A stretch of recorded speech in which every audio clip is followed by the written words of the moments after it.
मौजूद हूँ। भारत के पूर्व उपराष्ट्रपति हामिद अंसारी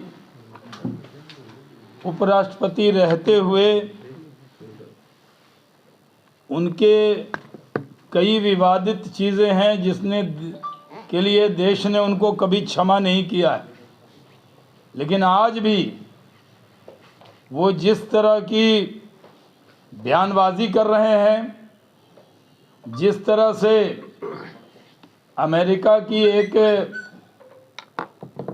ऐसी परिषद जो भारत के खिलाफ जहर उगलती रहती है, उसके कार्यक्रम में शामिल होकर उन्होंने ऑनलाइन जिस तरह की बातें कही हैं, इसका ये देश पूरी तरह हामिद अंसारी की इस बात को नकारता है। ये देश में सबका साथ, सबका विकास, सबका विश्वास है। और मैं मानता हूं कि जिस तरह अमेरिका की जो आईएमसी है, जो एक संस्था है जो सिर्फ भारत को बदनाम करने में लगी रहती है, एक तो उसके कार्यक्रम में उनको जाना नहीं चाहिए था। दूसरा, वहाँ पर जाकर जो बातें उन्होंने कही, आईएमसी जिसके फाउंडर शेख उबैद पहले से ही बहुत सारा फंड इकट्ठा करके भारत को बदनाम करने के लिए जिस तरह का काम किया है, और उसने करीब 4,12,000 जो यूएस डॉलर है उसको खर्च किया, कभी बर्मा में, कभी अन्य चीज़ों में। और उसी के कार्यक्रम में जिस तरह हामिद अंसारी शामिल हुए और उस इवेंट में जिस तरह की गुफ्तगू की गई है, ये दुर्भाग्यपूर्ण है। भारत के मुसलमानों के लिए भारत से अच्छा देश, हिंदू से अच्छा दोस्त और नरेंद्र मोदी से अच्छा नेता नहीं मिल सकता, जो सबका साथ, सबका विकास, सबके विश्वास के रास्ते पर इस देश को लेकर चल रहे हैं। पूरे दुनिया के अंदर आज भारत की प्रशंसा हो रही है कि इतने बड़े देश में न कोई दंगा है, न फसाद है, न कोई विवाद है, भारत संविधान से चलता है। लेकिन हामिद अंसारी ने, जो पूर्व उपराष्ट्रपति रहे हैं, उन्होंने इस बात की भी कदर नहीं की है। उन्होंने पहले भी जब 2018 में अलीगढ़ मुस्लिम यूनिवर्सिटी में जिन्ना का पोर्ट्रेट लगाया गया था, तब भी उस वक्त उनका बयान पूरी तरह दुर्भाग्यपूर्ण था। 1918 में भी जब शरिया अदालतों के पक्ष में बयान देकर उन्होंने एक विवाद खड़ा किया था। 2017 में ही हामिद अंसारी जो पॉपुलर फ्रंट ऑफ इंडिया के कार्यक्रम में जब गए थे तो उनकी एक आलोचना हुई थी। उसी तरह प्रधानमंत्री नरेंद्र मोदी जी के पहल पर 21 जून अंतर्राष्ट्रीय जो योग दिवस मनाया गया, उसमें भी 190 से ज़्यादा देशों ने उसमें भाग लिया। लेकिन उस वक्त उस कार्यक्रम में राष्ट्रपति प्रणब मुखर्जी साहब, हमारे नेता नरेंद्र मोदी जी, कई केंद्रीय मंत्री शरीक हुए, लेकिन हामिद अंसारी साहब ने उसमें शरीक होना बहुत जायज़ नहीं समझा। उन्होंने जिस तरह की बातें की, वो देश पहले से, जब उन्होंने एक बार वंदे मातरम के लिए जब कहा गया, तब उन्होंने कहा नहीं, मैं भारतीय हूँ, यही काफ़ी है।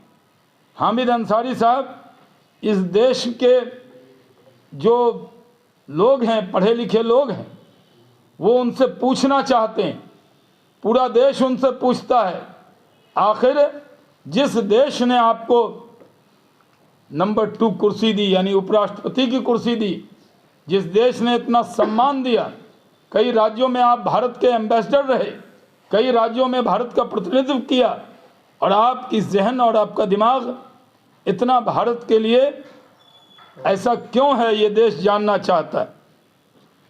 जब 3 साल पहले जब सुप्रीम कोर्ट में एक बार राष्ट्रगान अनिवार्य करने की बात और मद्रास हाई कोर्ट ने वंदे मातरम के बारे में जब कहा था, तब उन्होंने ये बात कही।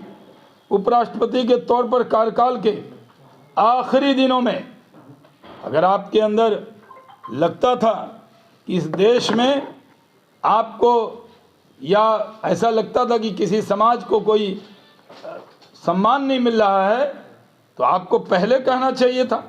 लेकिन आखिरी दिनों में उन्होंने ये स्वीकारता का माहौल को खतरे में बताया था, और जिस तरह की बातें उन्होंने कही थी उससे पूरा देश शर्मसार हुआ था।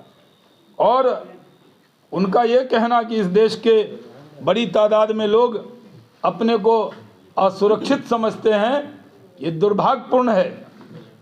पूरा देश इस बात पर उनकी आलोचना करता है।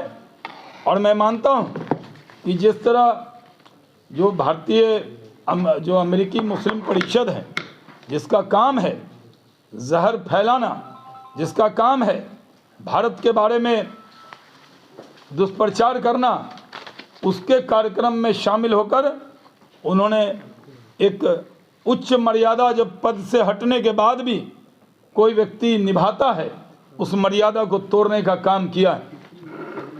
पूरा देश जानता है कि हामिद अंसारी साहब कभी कोई जन नेता नहीं रहे, और उनको जिस तरह किसी समाज की अंदर उनकी कोई लोकप्रियता नहीं है, वो मुस्लिम समाज के स्पोक्स पर्सन कब बन गए, किसने बना दिया?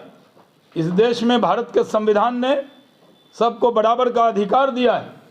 आज पूरे दुनिया में सबसे ज़्यादा सुरक्षित अगर माइनॉरिटीज़ के लोग भी समझते हैं, खासकर मुस्लिम समाज के लोग, तो वो भारत में समझते हैं।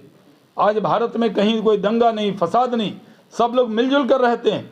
इस बात को हर भारतीय को प्रचारित करने की ज़रूरत थी।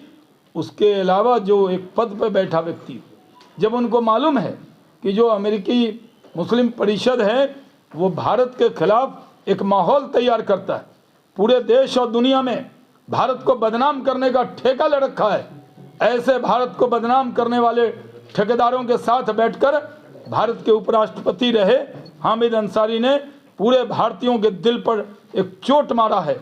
हम दुखी हैं इस बात से कि इस बड़े पद पर जाने के बाद भी उन्होंने कोई मर्यादा नहीं रखी।